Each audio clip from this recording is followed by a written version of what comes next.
Komandiruotė į ateitį. Andrių pasikviečia redaktorius. Sako, kad jo laukia komandiruotė į rajoninį Žemaitijos miestelį. Situacija neeilinė, aiškina. Pasak prokuratūros darbuotojų, 2 vyrai sumušė jauną, neseniai pradėjusių į rajono laikraštį dirbti žurnalistę. Ir sumušė žiauriai. Mergina guli ligoniniai. Taip jie esą atkeršijo už kažkokį jos parašytą straipsnį. Kas tame straipsnėje, nežinau. Tu nuvažiuok, ištirk. Lauksiu rašinio šitą temą. Gali ten pabūti 2 ar 3 dienas. Tame miestelėje Andriui teko buvot.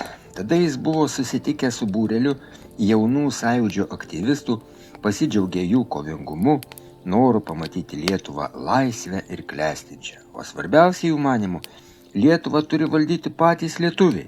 Tada tikrai visiems joje bus gerai gyventi ir sužydės vienybė. Miestelį autobusu Andrius pasiekė antroje dienos pusėje ir iškart atverė rajoninio laikraščio redaktoriaus kabineto duris. Šis negaili gražių žodžių žurnalistės atžvilgių, ypač pabrėždamas, kad Jarūta kovingo charakterio, ji tiesiog veržėsi į barikadas, o kovoti tikram žurnalistui visada yra su kuo, nes negerovių aplink apstu.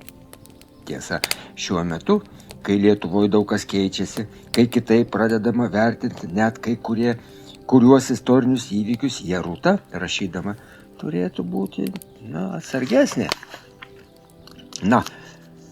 Šiuo atveju redaktorius jaučia savo kaltę. Jis privalėjo sušvelninti kai kurias spaudai paruoštos straipsnio vietas, o kai ką gal net ir išbraukti. Jis dabar gailisi palaiminęs spausdinimui straipsnį tokį, kokį korespondentė buvo parašiusi. O visgi apie ką tas straipsnis? Redaktorius paduoda svečiui iš Vilniaus laikraštį, rodo stalą, prie kurio jis galėtų prisėsti ir įdėmiai perskaityti. Ir priduria. Numeris jūsų. Galit braukyt, taigi daryt, ką norit. O apsigyvenimo klausimą išsprendėte? Kad dar ne. Pirmiausiai nutariau pas jūs užeiti. Tada aš paskambinsiu viešbučio administratoriai, kad paruoštų jums kambarėlį. Ačiū, redaktorių. Bet pirmiausia, aš norėčiau pamatyti korespondentę, su ja pasikalbėti. Kokia šiuo metu jos būklė? Nelengva. Daužė Jarūtai tos padugnės galvą, svarbiausia žurnalisto įrankį. Bet manau, medikai leis jums bent trumpai su ja pabendrauti. Palata 2vietė, bet antroji lova neužimta, tad pakalbinti žurnalistę galima be svetimų ausų. Merginos galva sutvarstyta, pokim mėlynės, bet kai Andrius atsisėda, Jarūta padovanoja jam šypseną. O aš tave iškart pažinau. Man redaktorius sakė, kad iš Vilniaus atvažiuos korespondentas, kad atvyksi būtent tu, tai maloni staigmena. Ir tik dabar, išgirdęs mergino žodžius, suprato Andrius, kad keliai jį vėl suvedė su ta kurso drauge, su kuria teko ir ginčytis, ir šokti, ir net universiteto chore dainuoti. Išgirdęs iš redaktoriaus gan retai pasitaikantį straipsnio autorės vardą, jis pagalvojo, jog kažkur jam buvo tokį girdėjęs, bet pamatyti ligoniniai tą rudakę ir drąsa pasižyminčią kolegę, su kuria kartu mokslų granitą graužė, tai tikrai nesitikėjo. Ir pirmą klausimą jai pateikė netyčia išsprūdusi. O kada tu spėjai ištekėti? Tai išgirdusi Jarūta ne tik nusišypsojo, bet ir šelmiškai blykstelėjo akim. Parašiau tą straipsnį ir tą pačią dieną ištekėjau. Ir vestuvėse tą pačią dieną šokai. Vestuvių nebuvo, jau surimtėjusi atsakė. Tai redaktoriaus man patarė straipsnį pasirašyti ne savo, o ištekėjusios moters pavardę. Štai ir tapau vienos dienos Vaitukaitienė. Bet seniai žinoma, kad tylos maiše nepaslėpsi. Netruko tiems vyrukams nustatyti, kas straipsnį parašė. O kaip tu manai, kas tie vyrai? Nežinau. Veidų neslėpė, nepažįstami, bet manau tai tie patys, kurie sumušė senuką Kaminską. Nespėjo Andrius pasikalbėti su Jarūta apie straipsnį. Įėjusi seselė pasakė, kad jam laikas palikti ligonę ramybėje. Jarūta paklausė, tu dar užeisi? Būtinai. Aš tavęs labai lauksiu. Pavakarieniavęs valgykloje ir įsikūręs jaukiame viešbučio kambarėlyje, Andrius dar kartą perskaitė Jarūtos straipsnį įdomiu pavadinimu. Vėl linksta liepa šalia kelio. Kai kuriuos sakinius pabraukė, kai kur sudėliojo klaustukus. O rytą, apsilankęs pas redaktorių, pasakė, aš labai norėčiau susipažinti su Kaminsku, apie kurį Jarūta rašė straipsnį. Kaip tai padaryti? Juk iki to kaimo, kuris gyvena galiukas. Ir šį klausimą lengvai išspręsim, atsakė redaktorius. Jūsų paslaugoms redakcijos Viliukas. Tuoj pakviesiu vairuotoją ir galėsit keliauti. Stanislovas, tarp kitko, kilęs būtent iš to kaimo, nebus problemų. Surasti jums reikalingus Kaminskus. Redakcijos vairuotojas Stanislovas mėgėjas pakalbėti. Net pasūdytą anekdotą suskeltą. Tačiau, kai Andrius paprašo apibūdinti Kaminskus, atsako piktokai. Be reikalo Jarūta įsivėlė į Kaminskų istoriją. Ne tie laikai. Senasis Kaminskas buvo stribas, partizanus gaudė. Jo sūnus Jonas iki šiol jau griūvančiam kolchozui vadovauja ir į sąjūdį išnairuoja, o Jono sūnelis milicininkas vis dar nenori komjaunuolio ženklelio nusisekti. Ir priduria, tokiom šeimoms, pagal okupantų dūdelę visą gyvenimą šokusiom, dabar reikia užsičiaupti, palindus po šluotą tupėti. Ir tai dar neaišku, ar jiem bus leista ramiai gyventi, o jie visi trys Kaminskai vis dar nori reikštis, negi negana. Nenori Andrius su vairuotoju aštresnį pokalbį veltis, nors jaučia, kad Stanislovas to pageidauja. Ir žodis stribas, kurio norima paniekinti liaudės gynėjus, Andriui ausiai rėžė. Ne, pirmiausia reikia susipažinti su Kaminskais ir tik paskui daryti išvadas. Žinoma, temą savo straipsnių Jarūta pasirinko gan skaudžią, atgimimo laikotarpiu vėl sukraujavusi. Jis smulkiai prašė tą tragediją, kurios verpete atsidūrė vyriausiasis Kaminskas. Kai šis buvęs liaudės gynėjas pavakarę aplankęs kitam kaimo gale savo draugą, ėjo namo, jį pasiviję, sumušė du nepažįstami vyrai. Sumušė žiauriai, baisiai, negailestingai. Pargriovė, trenkė jam strypu per abi kojas taip, kad šios lūžo ir nubėgo. Senuką ištižusiam sniege palikę mestelėti keletą žodžių. Baigėsi tau stribė katino dienos, dabar atsimsi už savo šunybės. Išlaipinęs Andrių, Stanislovas nubirbė pas giminaitį. Sugrįžti prie Kaminskų namelio pažada po geros valandos. Duris jam atidaro senoji Kaminskienė. Sužinojus, kad atvyko žurnalistas, skėsteli rankom. O į vaikelį geriau jau tu tam savo Vilniui sėdėtum. Su koliečiu anie banditai maniškiai apdaužė korespondentę, žiūrėk, tau kelią dar pastos. Nepastos. O šeimininkas namie? Namuose. Kur jam daugiau būt, nežinau, kada jis pradės vaikščiot. Suklijavo jam daktariukai kojas, palaikė kelias paras ligonį ir parvežė jūsų mus namo. Ko tu Marijon svečia priemenio laikai? Pasigirsta vyriškas balsas. Kviesk vidun, kambarį pačiaviruosim. Šeimininkas sėdi fotelį atsilošęs, kojų nesimato, jos užklotos antklodė. Į sulauktą svečią žvelgia įdėmiai. Ko jis atėjo? Ko jam reikia? Pakviestas prisėsti, Andrius paklausė, kaip gyja kojų ir išgirsta. Prastai. Kojos senos, daug svietą matavusios. O tu tai musėdė lanų banditų atkeliavai. Ieško jos milicija, ieško, bet nemanau, kad suras. Kodėl? Tai kad laikai pasikeitė. Anuomet daug teko vargti tuos banditus iš miškų krapštant, jų kulkų buvau iš launį sugavęs, o dabar aš stribu pravadžiuojamas, dabar aš žudiku pasidariau. O anie vyrus, moteris, senius ir kūdikių žudė, anie tai didvyriai. Kas daros, vaikinė, gal svieto pabaiga nosies lipa. Kaip manot, už ką jie gali jums keršyti? Tu ir nerimtą klausimą užduodi. Ašgi tau pasakiau, kad anuomet reikėjo banditus iš miškų krapštyti, o tai buvogi ne žaidimas.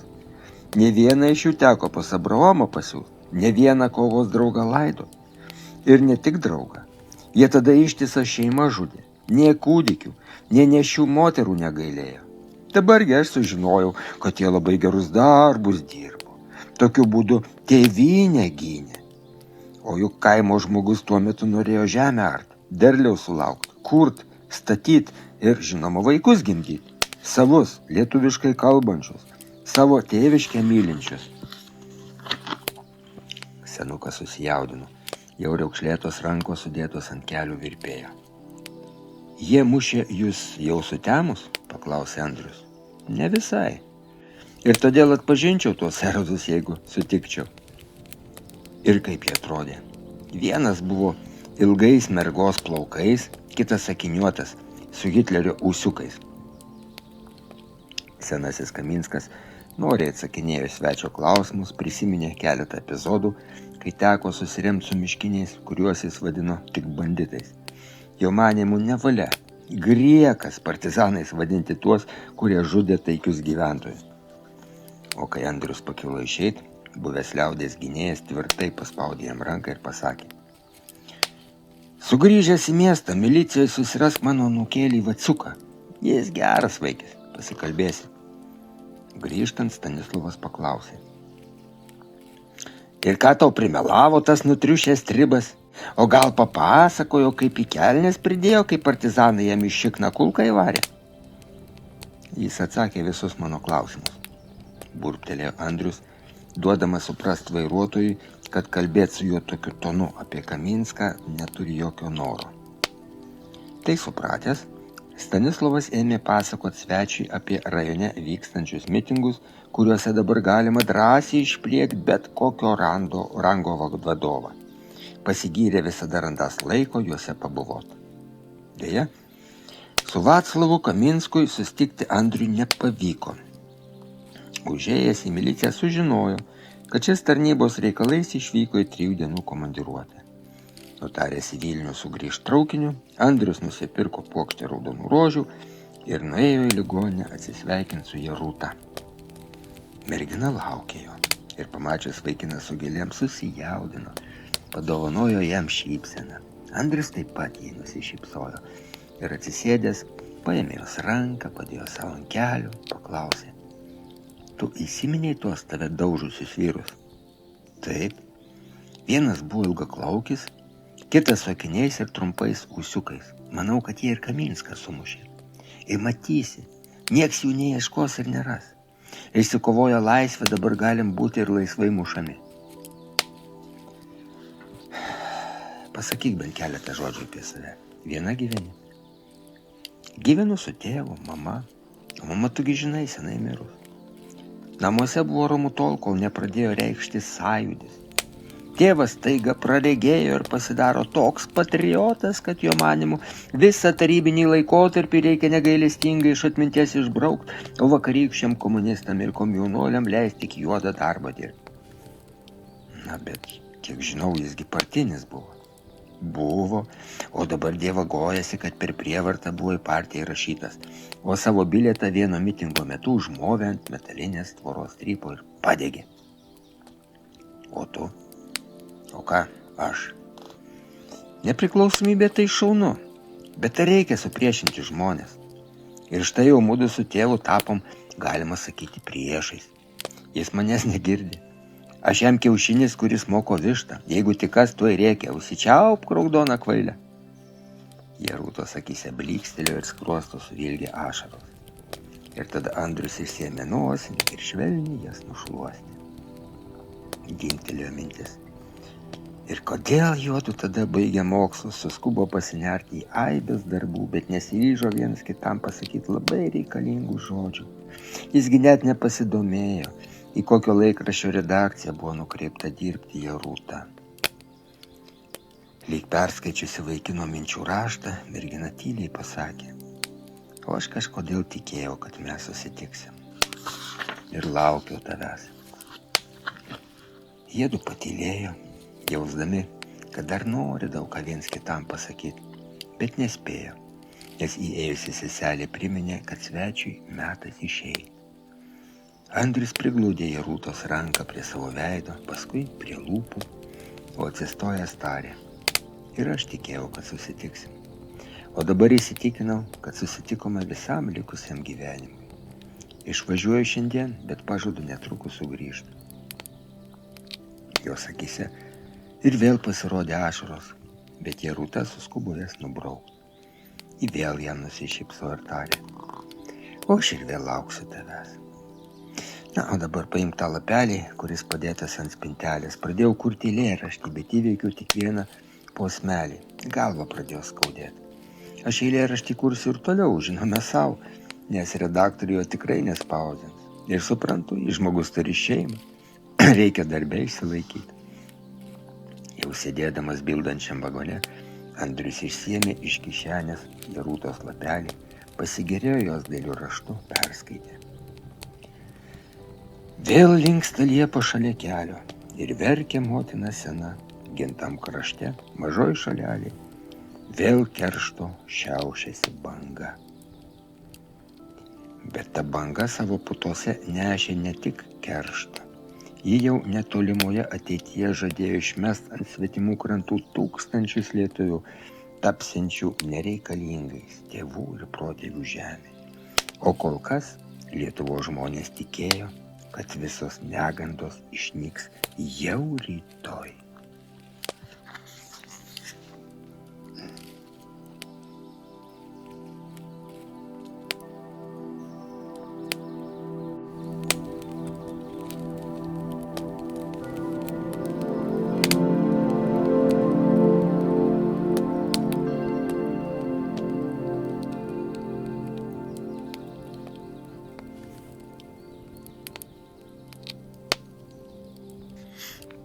Į kitą gyvenimą.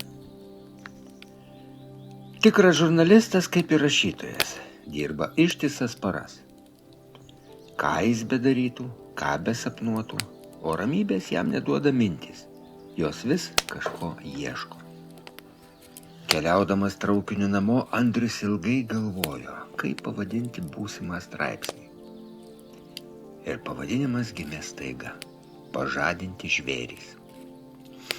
Taip, tie iš miškų naktim išlįsdavo kovotojai būdavo sužvėrėję, o dabar pažadinti kerštui jų pėdom ėjo palikuonys.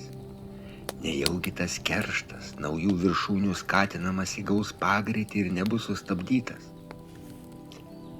Užmigti pavyko tik Radviliškį pravažiavus, bet ir tų kelių valandų pakako poilsiui. Sugrįžus šeštadienio rytą, į darbą eiti nereikėjo, tai namuose galėjo ramiai sėdėti prie rašomojo stalo. tą straipsnį jis parašys neatsitraukdamas, vienu ypu, nes jo būsimos eilutės neblogai susigulėjo mintyse Andriui sėdint traukinį. Parašė ir įmetė į rašomojo stalo stalčių. Straipsnis turi bent parą pagulėti, subręst, o tada Andrius jį dar ir dar kartą perkratys sekmadienio vakare. O pirmadienio rytą išvytinčių veidų įžengė į redaktoriaus kabinetą, papasakojo apie išvyką į Žemaitiją ir padėjo ant stalo straipsnį. Kada pamatysiu laikraštį? Paklausė. Po poros dienų. Tačiau praėjo savaitė, o straipsnis vis dar išspausdintas nebuvo. Andrius dirbo savo darbą, rinko medžiagą kitiems straipsniams ir kantriai laukė. Žinojo, redaktorius nemėgsta, kai pavaldiniai bando jį skubinti ir lipti ant kulmų. Tik kitą savaitę, peržiūrėdamas šviežutėlį numerį, Andrius aptiko paskutiniam puslapį straipsnį, kurį net ir pažino ne iš karto. Perskaitęs pavadinimą aiktelėjo. Kas tai? Kodėl jis perkrikštytas? Rajoninės reikšmės incidentas. Koks incidentas, jei ten sužvėrėję dvikojai padarai, senukui sulaužė kojas, o jaunai žurnalistai galvą. Betgi redaktorius niekad nekeisdavo jo medžiagų pavadinimo, tai kas nutiko? Puolė skaityt pajuto, kad jį ėmė krėsti šiurpas. Ne, Tai buvo ne tas straipsnis, kurį jis parašė. Šis gal buvo tik, gal šiek tiek panašus į tą straipsnį. Nebuvo šiame straipsnėje banditų, jie tapo jau partizanais. O buvęs liaudės gynėjas Kaminskas pelnė Stribo pravardę. Ir akcentai išspausdintam straipsniui visiškai kitaip sudėlioti. Pasirodo, Stribas Kaminskas pagaliau susilauko pelnyto keršto už tai, kad gaudė už Lietuvos laisvę kovojusius partizanus. O žurnalisto buvusio apstundyta už bjaurų straipsnį, kuriame šviesiom spalvom piešė to paties Stribo juodus darbus. Andrius bet kokioj situacijoje mokėjo susivaldyti. Tačiau jau šį kartą sudraskė numerį ir skyvytus sviedė iš šiukšlių dėžę, susigrebė. O kas iš to? Didžiulis numerio tiražas jau pabiro po visą Lietuvą. Nebejotinai tą straipsnį, po kuriuo puikuojasi jo pavardė, jau daug kas perskaitė. Ir pirmiausia, pažįstami, draugai, artimieji. Perskaitys tą Rašliavą ir Kaminskai, nuoširdžiai jį sutikę ir atvirai bendravę senukai, o baisiausia Jarūta. Pavadins jį jam brangi mergina išdaviku ir ne kitaip, nes prisiekęs apginti ją jis ne tik to nepadarė, bet dar ir apšmeižė. Apie kokį apstumdymą gali eiti kalba, jeigu tie du dvikojai žvėrys į galvą sudaužė? Neparašė jis tadien ne vienos eilutės. Pasidėjęs, išėjo į gatvę įkvėpt gryno oro. Bet smarkus, virvėmis nuo stogų krintantis lietus įvijo jį į gretimo namo prieangį. Čia stovėjo ir rūkė du susivėlę, neskustabaržiai vyrai. Gal trečias būsi, bachūrė? Numetęs po kojom nuorūką, nusispjovęs ir purvinu batu sutrynęs smilkalą, paklausė vienas susivėlėlis. Rasi kelis rubliokus? Nerasiu, piktai atkirto Andrius, iš užterštos pastogės išnerdamas į lietų. Inteligentas utėlėtas, pasigirdo iš paskos. Įmūrdęs rankas į striukės kišenes ir nekreipdamas dėmesio į lietų, Andrius žingsniavo šaligatviu nesuvokdamas kur. Atsipeikėjo atsidūręs Gedimino bokšto papėdėje. Čia, slėpdamiesi po lietsargiais, būriavosi ir šūkavo žmonės, jų veiduose švytėjo šypsenos. Kokiagi proga tokiu oru jie čia susirinko, kogi džiaugias. Bet ar jam, išdavikui, ar ne vis tiek? Ir staiga Andriui blykstelėjo mintis. O juk išdavikas ne jis, o redaktorius. Tas redaktorius, kuris dar taip nesenai gyrė jo straipsnį apie kaimo vaikino nužudymą. Tada ir jis smerkė Katino Driežo sūnų, abu juos vadino banditas. Tai kodėlgi dabar jis taip klaikiai ir net pažįstamai apdorojo jo kūrinį? O juk Andrius, kaip visada, buvo įdėjęs į jį dalelę savo jautrios sielos. Rytą Andrius pasibeldė į redaktoriaus kabineto duris. Tu dėl straipsnio? Paklausė šefas. Taip. Negaliu suprasti, kodėl ne mano straipsnis pasirašytas mano pavardė. Nepajėgdamas susitvardyti metė Andrius. Ai, be reikalo, tu vaikinė karščiuojas. Aš maniau, kad tu būdamas gabus suvokiai Lietuvai svarbių permainų esmę. O tų permainų esmė slypi tame, kad taikių žmonės žuvę banditai daromi didvyriais. Nugi ne visi jie taikių žmonės žudė. Svarbiausia, dauguma jų kovojo prieš okupantus už laisvą Lietuvą. Ne, redaktoriau. Nepajėgsiu aš į valdžią atėjusių reikalavimo pakeisti savo mąstyseną. Matyt, teks man trauktis iš šito darbo, o gal ir atsisakytos profesijos, kurie jau tampa naujos pakraipos politikų ir jiems tarnaujančių istorijų darkoma. Andrius jautė, kad jo žodžiai siutina santūrų redaktorių, tačiau šis mokėjo valdytis ir atsakė ramiai. Nesisvaidyk skubotais sprendimais, gerai viską apgalvok. Ypač pasistenk suvokti, kad tarybų valdžia diena jau vakarykštė ir dar, kad jau artimiausiu metu mes, žurnalistai, turėsim dirbti visiškai kitaip. Jaučiu, Andriau, kad tu pavargai, gal tu tiesiog atostogų nori. Būtų gerai pailsėti. Tada tuoj pat rašyk prašymą, o nuo rytdienos galėsi atostogauti. Kitos dienos rytą Andrius paskambino redaktoriui to rajoninio laikraščio, kuriame dirbo Jarūta. Vos spėjęs prisistatyti išgirdo. Nuvylėt jūs mane, kolega. Net tokio straipsnio aš tikėjausi, tikrai netokių akcentų. Senukas Kaminskas doras žmogus, o jūs jį Stribu pavadinot. O Jarūta. Merginos galva žiauriai sudaužyta. Galimos negeros pasiekmės, o jūs rašot, kad jį buvusi tik apstumdyta.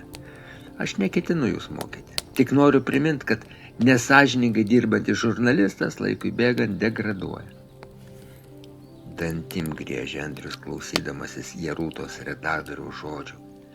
Teisintis, pasakyt, kad straipsnis buvo išspausintas jo redaktoriaus sudarkytas. Ne, geriau jau jis patylės, bent kol kas. Išvadas aš jau padariau, atsakė ir pridūrė. Labai prašau. Pasistengkite padaryti taip, kad tas numeris su mano straipsniu nepatektų į Jarūtos rankas. Kokia šiuo metu jos būklė? Na, gydytojai teigia, kad ji pamažu sveiksta. Kaip tik šiandien buvau pas ją. Jarūtė teiravosi, ar jūs neskambinot. Gerbiamas redaktoriau, perduokit jai, kad aš pasiprašiau atostogų ir artimiausiu metu atvažiuosiu. Tada ir apie straipsnį pasikalbėsime. Turėsiu ką jums papasakoti ir pasakyti. Jau kitos dienos rytą, sėdęs į autobusą, antroji dienos pusėje Andrius pasiekė tą miestelį, kurio ligoninėje jo laukė Jarūta. Įsikūręs viešbučio kambarėlyje ir nusipirkęs raudonų rožių įžengė į ligoninės koridorių. Jarūta laukė jo, bet nesitikėjo taip greit pamatyti. Kai pamerkęs rožės pasilenkė, mergina apkabino jį, o Andrius pirmą kartą pabučiavo ją į lūpas ir išgirdo. Paimk mane iš Andriuk, nenoriu aš daugiau šiame mieste likti. Tėvas man svetimas, o tie banditai dar kartą, dar baisiau gali man kelią pastoti. O tu sutiksi už manęs tekėti, nors ir šiandien. Dabar jau Andrius apkabino Jarūtą, dar stipriau pabučiavo, paklausė. Kada gydytojai žada tave išrašyti? Po savaitės. Aš lauksiu. Palauksiu čia, aš jau apsistojau viešbutį. Lankysiu tave kasdien. O kai būsi išrašyta, pirmiausia nuvyksim pas mano tėvus. Ta savaitė buvo jų dviejų savaitė. Be žinoma, kol kas pokalbio su rajoninio laikraščio redaktorium, be eilučių ir rūpešių, bet su kalbomis, kurios dėja vargino Jarūtą. Ta savaitę jie gyveno savo ateitim, kūrė planus, vengdami kalbėti apie kitą neaiškę ateitį, į kurią vedė kovo 11-ąją paskelbta nepriklausomybė. Bet kiekvieną kartą ateidavo metas, kai Jarūta pasakydavo, pavargau, galva pradėjo skaudėti. Ir tai jau Andriui kėlė nerimą. Ir tada pabučiavęs merginą, jis keliavo į viešbutį. Pagaliau atėjo diena, kai vyriausias gydytojas pasikvietė Andriui į savo kabinetą ir pasakė, kad Jarūta išrašoma, bet ta galvos trauma persekios ją visą gyvenimą. Gali dažnai skaudėti galvą, ypač jei mergina dirbs įtemptą protinį darbą.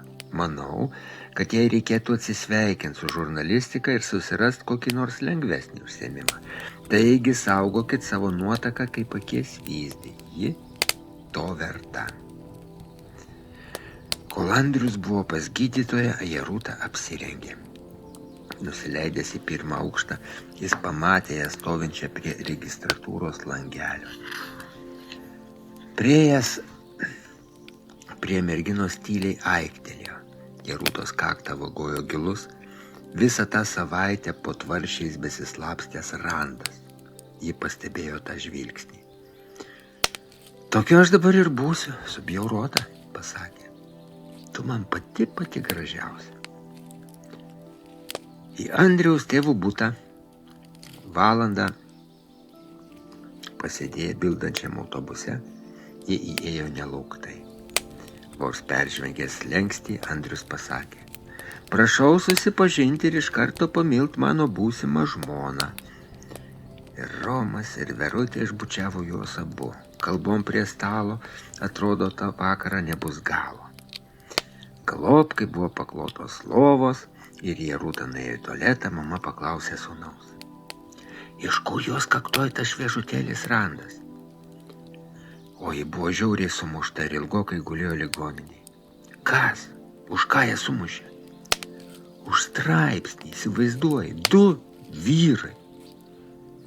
Na ir laikai atėjo. Vyrai pakėlė kumštis prieš moterį. Politika. Tai žinoma politika. O tie vyrai tai neabejotinai pokario banditų atplaišos. Ir mušė jie ne tik kumštim, bet ir metaliniu strypu. Tai dar baisiau. Mūdviem reikėtų vyriškai pasikalbėti, pasakė Romas sūnui. O aš pasidėsiu su Jerūta, moteriškai paplepėsim, atsiliepė Verutė ir nuėjo į kambarį, kuriame buvo paklota merginai lova. Skaičiau, sūnau, tavo straipsnį, net pažinau autoriaus. Negi taip staiga pradėjai visiškai kitaip mąstyt, rašyt, paklausė tėvas. Ai, tėti, man gėda dėl to straipsnių ir džiaugiuosi, kad jo nematė Jerūta, atsakė Andrius. Ta mano parašytą straipsnį sudarkė redaktorius, paskui jis bandė mane dar auklėti. Taip ir maniau. Ir kaip po to ketini dirbti? Dar nežinau. Blogiausia, kad eit nėra kur. Visi leidiniai persitvarko pagal naujos valdžios reikalavimus, o ta valdžia tik juodais dažais teplioja tarybinę praeitį. Tai dėja teks prisitaikyti, tik juk tokiu būdu nepamiršk, kad yra sąžinė. Nemeluok. Kai pajusi, kad iš tavęs reikalaujama netiesos, sugebėk nutylėti, nors dėja ir nutylėjimas yra savotiškas melas. Ir man darosi sunku dirbti, bet ką darysi? Kaip sakoma, ir šuo kariamas pripranta. Ilgai dar kalbėjosi tėvas ir sūnus. O rytą, išlydėjęs tėvus į darbą, Andrius su Jerūta sėdo į autobusą ir iškeliavo į tą miestelį, kuriame ji daugiau nenorėjo gyventi. Ji nuėjo į namus atsisveikinti su tėvu ir susidėti į lagaminus rūbus ir daiktelius. Jis nutarė užsukti į jos jau buvusią redakciją. Kas nutiko su jo straipsniu, Andrius atvirai papasakojo redaktoriui ir išgirdo. Sunku bus tokiem kaip jūs, žurnalistam, dirb naujom sąlygom. Belieka tik kantrybės palinkėt, ištvermės, o svarbiausia atrasti savo vietą po naująją saulę. Ašgi džiaugiuosi, kad jau šiais metais galėsiu išeiti pensijon. Kailio tai tikrai išvers nesugebėsiu.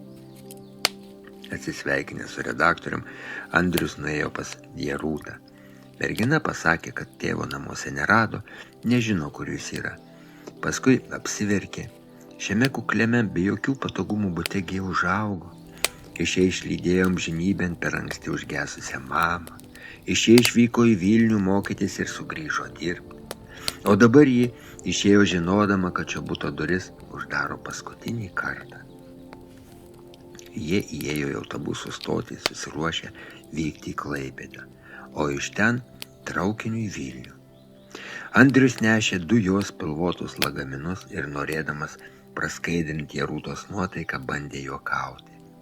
Bet staiga mergina aiktelėjo, susigūžė.